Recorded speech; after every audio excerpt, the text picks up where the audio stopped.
అనేక సంవత్సరాలుగా ఈ ప్రాంతంలో భారతీయుల సామాజిక ధార్మిక అవసరాలను, భారతీయ సంస్కృతి పట్ల విజ్ఞాన ఆకాంక్ష గల అమెరికీయుల ఆసక్తిని గమనించిన కొందరు బాధ్యత గల ధార్మికుల ఆశయ ఆకాంక్షలకు ఆకారం ఈ ఆలయం. 1989లో ప్రాచీన భవనంలో శ్రీ వెంకటేశ్వరుని శక్త విగ్రహంతో ఉద్ఘాటన చేయబడి ఎన్నో బాలారిష్టాలను దాటుకుంటూ సామాజిక ఆర్థిక ఒడిదుడుకులను తట్టుకుంటూ అనేక మంది శ్రద్ధాళువులైన భక్తుల వ్యయ ప్రయాసలతో అనతి కాలంలోనే విస్తరించి 1992లో నూతన ఆలయ సముదాయం ప్రారంభించబడింది. నమస్తే. మనం ఇప్పుడు అమెరికాలోని ప్రసిద్ధ హిందూ దేవాలయాల్లో ఒకటైన న్యూజెర్సీలోని బ్రిడ్జ్ వాటర్లో ఉన్న శ్రీ వెంకటేశ్వర స్వామి ఆలయాన్ని దర్శించబోతున్నాం. దేవాలయం అంటే దేవుడు ఉండే చోటు. ప్రకృతి అంతా నిండి ఉన్న దివ్య శక్తిని కేంద్రీకరింపజేసి ఒక చోట చేర్చి భక్తుల సౌకర్యం కోసం విగ్రహ రూపంలో ప్రతిష్ఠ చేసుకొని దైవాన్ని అందుబాటులోకి తెచ్చుకున్న స్థలం దేవాలయం. ప్రతి వ్యక్తిలోనూ ఇహపరముల పట్ల నిరంతర స్ఫూర్తిని రగిలింపజేస్తూ తరాల పాటు మొత్తం సమాజాన్ని నైతిక విలువలతో ధార్మికంగా నిలిపి ఉంచే వ్యవస్థ ఈ ఆలయం. ఆలయ నిర్మాణ నిర్వహణ పద్ధతులను తెలిపే శాస్త్రం ఆగమ శాస్త్రం. ఆగమ వాస్తు పద్ధతిన నిర్మించబడిన ఈ ఆలయంలో ఆగమ శాస్త్రాల్లో ఒకటైన పాంచరాత్ర ఆగమ శాస్త్ర పద్ధతిలో పూజాది కార్యక్రమాలు, ఉత్సవాలు, నిర్వహణలు జరుగుతున్నాయి. కొంతమేరకు శైవాగమ పద్ధతిలో పూజలు ఉన్నాయి. ఇక ఆలయ దర్శనానికి స్వాగతం. మనం ఇప్పుడు స్వాగత తోరణం వద్ద ఉన్నాం. స్వాగత తోరణం దేవాలయాన్ని, దేవుణ్ణి దర్శించడానికి వచ్చే భక్తులకు స్వాగతం చెప్పే ఈ తోరణం ముఖ్య ఆలయ ప్రాంగణాన్ని సూచిస్తుంది. ప్రాంగణంలోనికి ప్రవేశించే ముందు మనసులోనే ఆలయ భవన సముదాయానికి ప్రతిగా ఓ ప్రదక్షిణం చేసి ఈ తోరణంపై ఉన్న స్వాగతమూర్తికి నమస్కరించి గోవిందా అని స్వామిని స్మరిస్తూ ఇటుగా లోపలికి నడుద్దాం. ఎదురుగా మనకు ఒక జలాశయం. స్వాగతం ఇవ్వటం గౌరవానికి నీటితో ప్రతీక. సాధు సన్యాసులకు, పాలకులకు నీటితో నిండిన పూర్ణకుంభంతో స్వాగతం ఇవ్వడం మనం చూస్తూ ఉంటాం. నీటిని వెరజిమ్ముతూ మనల్ని పవిత్రీకరిస్తూ స్వాగతిస్తూ ఉన్న ఈ జలాశయాన్ని దాటి ముందుకు సాగుదాం. మనకెదురుగా చిన్న గోపురం, దానిని ఆనుకుని ప్రాకారం. వైకుంఠంలో శ్రీమన్నారాయణుడు 7 ద్వారముల అవతల దర్శనమిస్తాడని పురాణోక్తి. దానికి ప్రతీకగా ఇక్కడ కూడా 7 ద్వారముల అవతల శ్రీమన్నారాయణుని దివ్యావతారమైన శ్రీ వెంకటేశ్వరుని దర్శన భాగ్యం మనకి కలుగుతుంది. చిన్న గోపురంపై ఉన్న లోపల కూడా ఉన్న శిల్ప కళలను పరిశీలించి మొదటి ద్వారాన్ని దాటుకుని ప్రాకారంలోకి అడిగడదాం. ఈ స్థలం ఏ స్థలంలో ఆలయం విస్తరించి ఉందో ఆ స్థలం ఆలయ ప్రాంగణం అయితే, ఆలయ భవనం చుట్టూ విస్తరించి ఉన్న విశాలమైన గోడ వంటి ప్రదేశం ఆలయ ప్రాకారం. ఆలయ ప్రాకారంలోనికి అడుగుడగానే మనకెదురుగా ధ్వజస్తంభం. ధ్వజమును కలిగి ఉన్న ఈ స్తంభం ఎత్తైనదై అంతరిక్షంలో సంచరించే దైవీ శక్తులను ఆహ్వానిస్తూ ఆయా దేవీ దేవతలకు దివ్యమూర్తి ఉన్న స్థలాన్ని సూచిస్తూ ధ్వజంపై ఉన్న చక్రం ద్వారా ఇది వైకుంఠ నిలయని స్థానమని ప్రకటిస్తూ ఉంటుంది. శ్రీ మహావిష్ణువు వాహనము, ధ్వజ చిహ్నము కూడా అయిన గరుడు ధ్వజముందు ఉంటాడు గనుక దీనికి గరుడ స్తంభం అని కూడా పేరు. ఈ ధ్వజ స్తంభముతో సహా ఆలయ భవన సముదాయాన్ని గౌరవిస్తూ కుదిరితే ప్రదక్షిణం చేసి వద్దాం. ఈ ప్రదక్షిణ క్రమంలో ధ్వజస్తంభానికి కుడి ఎడమలలో ఆంజనేయ స్వామి, గరుడమూర్తిని గమనిస్తాం.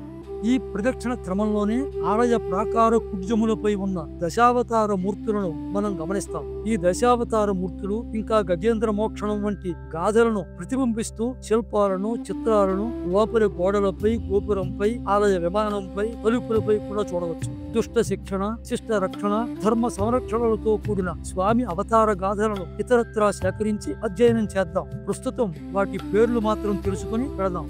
మత్స్య, కూర్మ, వరాహ, నారసింహ, వామన, పరశురామ, దశరథరామ, బలరామ, కృష్ణ, కల్కి ఈ దశావతారాలను దర్శించుకుంటూ ఇప్పుడు మనకెదురుగా మరో చిన్న గోపురం.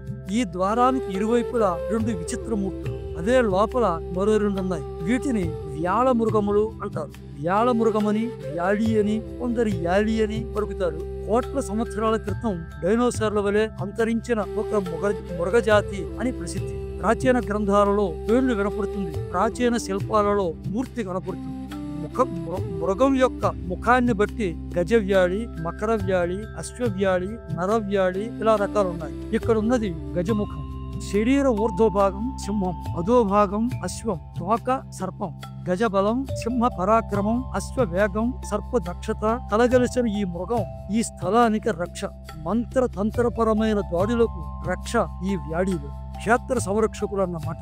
ఈ గోపురాలకున్న 2-3 ద్వారాలను దాటి ఆలయ భవన సముదాయంలోనికి ప్రవేశిద్దాం. ఇప్పుడు మనం స్వామి అలంకార మండపంలో ఉన్నాం. ఎదురుగా ఉన్న శ్రీ వెంకటేశ్వర స్వామికి ఇక్కడి నుంచి ఒకసారి గోవిందా అంటూ నమస్కరిద్దాం. గోవిందా అంటే సకల ప్రాణులను విశ్వాన్ని కాపాడేవాడు అని అర్థం. ఈ స్వామికి మనం వేడుకగా చేసుకునే వివిధ ప్రత్యేక ఉత్సవాలు, సేవలు నిర్వహించే ప్రాంతం. ఉత్సవమూర్తులను అలంకరించి సేవలు చేసే మండపం గనక ఇది అలంకార మండపం. కుడివైపు చూడండి ఆలయ నిర్వహణ కార్యాలయం.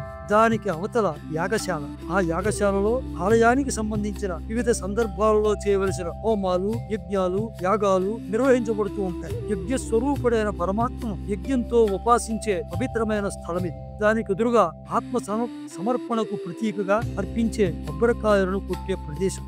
ఎడమవైపు చూడండి, అటు ఉన్న ఉత్సవ మందిరంలో తిరుపతి శ్రీ వెంకటేశ్వరుని గ్రామోత్సవ కళ్యాణ మూర్తులను దర్శించి అటు వెనక్కి చూడండి ఒక శివలింగం. ఆ మూర్తి ఈ పవిత్ర ప్రాంగణానికి, ఈ పవిత్ర సేతు తీర్థ బ్రిడ్జ్ వాటర్ క్షేత్రానికి ముందుగా విచ్చేసిన శిలామూర్తి. ఆ పరమశివుని నీటితో అభిషేకించి నమస్కరించి గోపురంపై ఉన్న దశావతార ద్వారపాల శిల్పాలను, ఇతర శిల్పాలను, మరి 2 వ్యాళమృగాలను చూస్తూ మరి 2 ద్వారములు 4-5 గల మహాగోపురాన్ని దాటి ఆలయంలోనికి ప్రవేశిద్దాం. గర్భాలయంలో ఉన్న శ్రీ వెంకటేశ్వరునికి గోవిందా అంటూ మరొక్కసారి నమస్కరిద్దాం. ఆలయ శిఖరాన్ని, ఆలయ పైభాగాన కలశాంతో ఉన్న భాగాన్ని, విమానాన్ని, ఆలయ గోడల పైభాగాన్ని ఉన్న ఏటవాలు ప్రాంతాన్ని మనం వెలుపల దర్శించి ఉంటాం. వెలుపల నుండి దర్శించి ఉంటాం.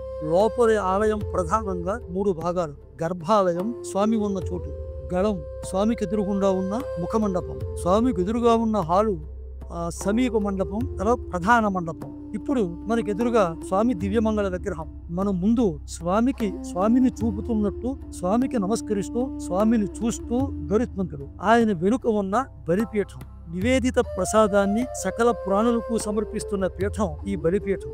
గరుత్మంతునికి నమస్కరించి ప్రధాన ఆలయానికి మరొక్కసారి ప్రదక్షిణ చేసి వద్దాం. ఈ ప్రదక్షిణలో ఆలయంపై ఉన్న అవతార మూర్తులను, శిల్పాలను పరీక్షిస్తూ ఎడమవైపు నుంచి కుడివైపుగా ప్రదక్షిణం చేసి వద్దాం. ఎడమవైపు నుంచి కుడివైపు సాగి చేసే ప్రదక్షిణం భూ పరిభ్రమణకు వ్యతిరేక దిశలో సాగుతూ ఎదురయ్యే శక్తి తరంగాలను స్థిరీకరిస్తూ మనోధైర్యాన్ని, ఏకాగ్రతను కలుగజేస్తుంది. ఇంట్లో చేసే పూజలలో మనం ఒక్కరమే ప్రాణప్రతిష్ఠ చేస్తాం గనుక ఆత్మ ప్రదక్షిణ న్యాయం. అయితే ఆలయంలో స్వామికి వీపు చూపకుండా చేసే ప్రదక్షిణమే మంచిది.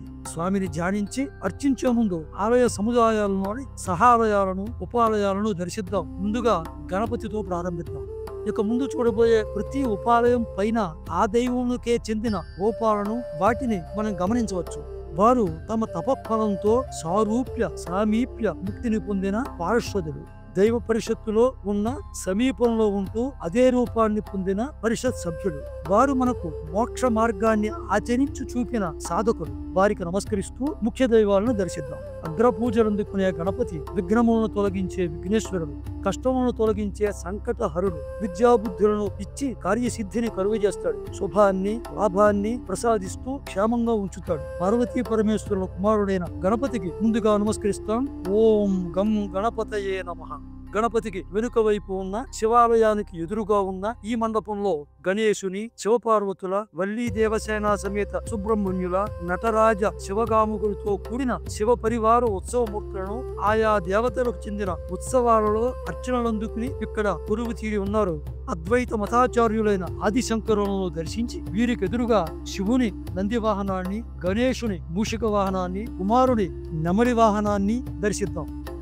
కొంచెం వెనుకకు వచ్చి చూస్తే పార్వతీదేవి, గణపతి కుమారస్వాముల తల్లి, పరమశివుని ఇల్లాలు, సౌభాగ్యదాత్రి, శుభాన్ని కలుగజేస్తూ అందరినీ చల్లగా చూసే తల్లి లోకమాత, శంకర శరీరార్థ భాగాన్ని సాధించిన ఆదర్శమూర్తి. ఓం శ్రీమాత్రే నమః. శివుని వాహనము, ధ్వజము అయిన నంది శివ పరివార గణంలో ముఖ్య దేవత. ఆయన అనుమతి తీసుకుని సాంబశివుని దర్శించాలి. శివ దర్శనానుమతిని కోరుతూ నమస్కరించి శివుని దర్శిద్దాం. ఓం నందీశ్వరాయ నమః. విగ్రహ రూపంలో కాక లింగ రూపంలో పూజలు అందటం శివుని ప్రత్యేకత. సగుణ నిర్గుణ రూపములకు ప్రతీకగా ఉంటూ రక్షణను శుభాన్ని ప్రసాదిస్తాడు. శివుడు జ్ఞానప్రదాత. శివపంచాక్షరి మంత్రంతోనే మనం అక్షరాభ్యాసం చేసి జ్ఞాన సముపార్జనకు మార్గం చేసుకుంటాం. ఓం నమః శివాయ అని నమస్కరిస్తూ శివునికి ప్రదక్షిణ చేసే క్రమంలో ఆయనకు వెనుకగా ఉన్న శ్రీ అయ్యప్పను దర్శిద్దాం. అయ్యప్ప హరిహర సుతుడు. దుష్ట శిక్షణ చేసిన అయ్యప్ప మనలో క్రమశిక్షణ, అంకిత భావాలను పెంచుతూ నియమ పాలనను, ఐకమత్యాన్ని, సమభావాన్ని వృద్ధి పొందించే దైవం. స్వామియే శరణం అయ్యప్ప. వల్లీ దేవసేనా సమేతుడైన శ్రీ సుబ్రహ్మణ్య స్వామి దేవతల సేనానాయకుడు. మనలో సాహస ప్రవృత్తిని పెంచి క్రియాశీలుగా మలిచే దైవం. గర్భదోషాలను, సర్పదోషాలను, ఇతర ఇబ్బందులను తొలగించి సంతానాన్ని ప్రసాదించే స్వామి.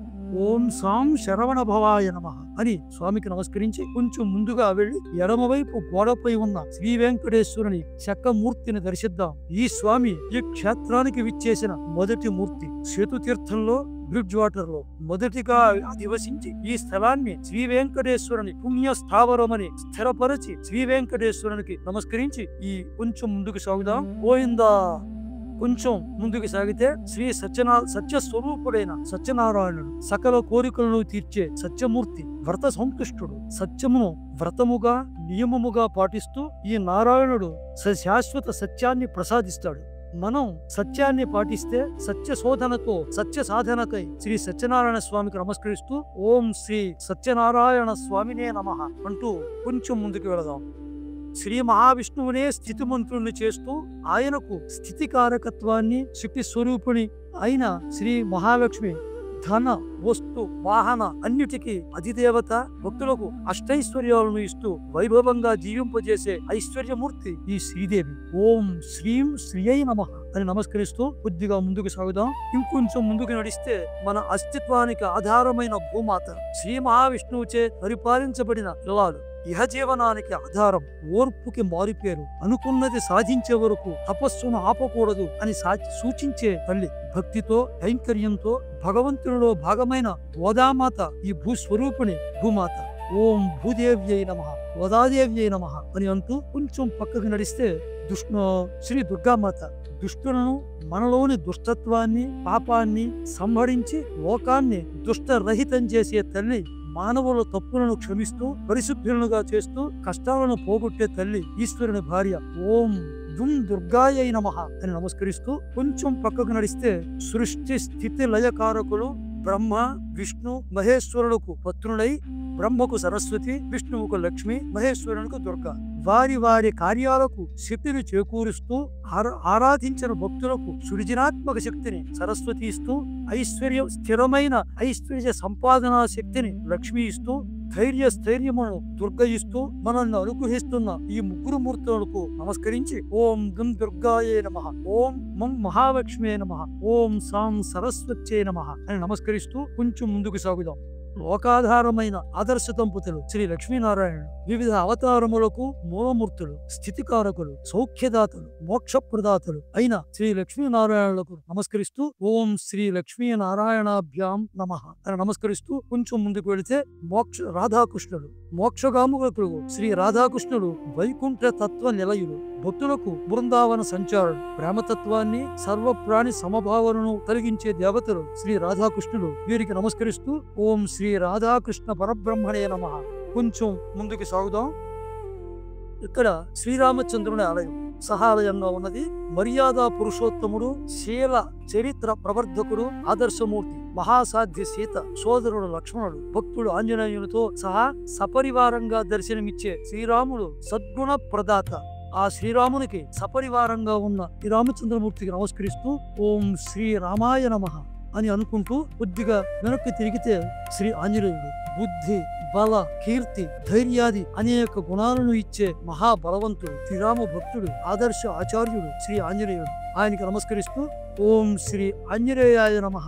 కొంచెం ఎడమవైపు ఉన్న వాహనమూర్తులను చూడండి. గజ, గరుడ, శేషవాహనాలు, రామ, కృష్ణ, వెంకటేశ్వరాది విష్ణు పరివార వాహనాలు ఆయా ప్రత్యేక ఉత్సవాల్లో ఊరేగింపులకి ఉపయోగిస్తూ ఉంటారు.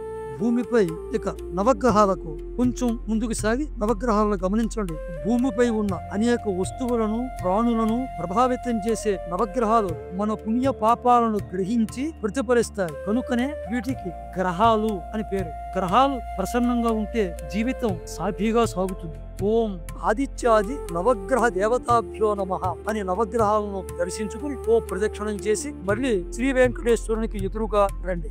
గరుత్మంతుడు స్వామికి ఎదురుగా స్వామి సేవకే సిద్ధంగా ఉండి మనకి ఆదర్శంగా ఉంటూ స్వామి సేవను సూచిస్తూ అనుగ్రహిస్తాడు. సర్వదోషాలను, విషదోషాలను, గర్భదోషాలను పోగొడతాడు. ఓం శ్రీ గరుడాయ నమః.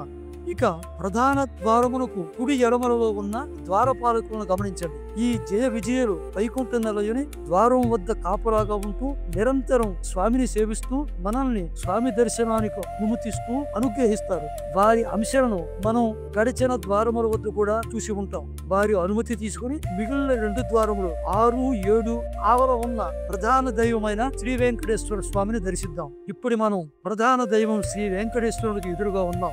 లోకాన్ని జాగృతం చేస్తూ శంఖధరుడై శంఖారావముతో జాగృతం చేస్తూ రక్షణ చేస్తూ చక్రధరుడై కావలసిన కోరికలు తీరుస్తూ వరాలిస్తూ వరదహస్తుడై ధర్మరక్షణ నిర్వహణతో కటిబద్ధుడను అంటూ కటిహస్తంతో చతుర్భుజుడై లక్ష్మీ విలస భక్షస్థరుడై చురునవ్వుతో కూడిన ప్రసన్న వదనంతో ప్రసన్న వెంకటేశ్వరుడై కిరీట కర్ణపత నందక ఖడ్గాది దివ్యాభరణ అలంకార శోభితుడై సమ్మోహన పరుస్తూ దివ్య దర్శనమిస్తున్నాడు. గమనించండి.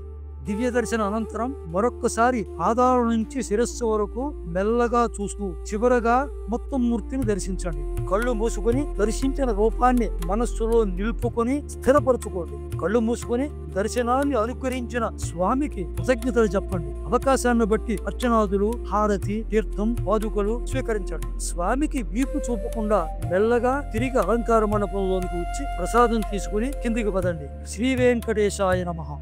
మెట్లు దిగ్గానే మనకు కనిపించేది కళ్యాణ మండపం. ఇక్కడ వివాహాది శుభకార్యాలు చేస్తూ ఉంటారు. కుడివైపున గిఫ్ట్ షాప్. భగవంతుని సంబంధించిన అన్ని వస్తువులు, ఆధ్యాత్మిక గ్రంథాలు లభించే చోటు. వ్యాపకంగా ఉంచుకోదగిన వస్తువులు కూడా ఇక్కడ లభిస్తాయి. ఎడం వైపుకు వెళితే అల్పాహారశాల. దూరాల నుండి వచ్చిన భక్తులు తృప్తిగా భుజించి ప్రశాంతంగా తిరిగి వెళ్లే అవకాశం ఇక్కడ లభిస్తుంది. దేవాలయం భవనం పక్కగా ఉన్న మరో పెద్ద భవనం సాంస్కృతిక భవనం. సువిశాలమైన వేదికను కలిగి సమగ్ర సాంకేతిక పరికరములతో కూడి 650 మందికి ఆతిథ్యం ఇవ్వగలిగిన వైశాల్యంతో ఈ రంగస్థల కళా, సాంస్కృతిక, ఆధ్యాత్మిక, సామాజిక, వైజ్ఞానిక కార్యక్రమాలకు ఆలవాలం ఈ ఆడిటోరియం. అన్నిటినీ దర్శించి స్వామికి మరొక్కసారి అంజలి ఘటించి పునర్దర్శన అవకాశాన్ని అనుగ్రహించమని స్వామిని ప్రార్థిస్తూ సెలవు తీసుకుందాం. నమస్కారం.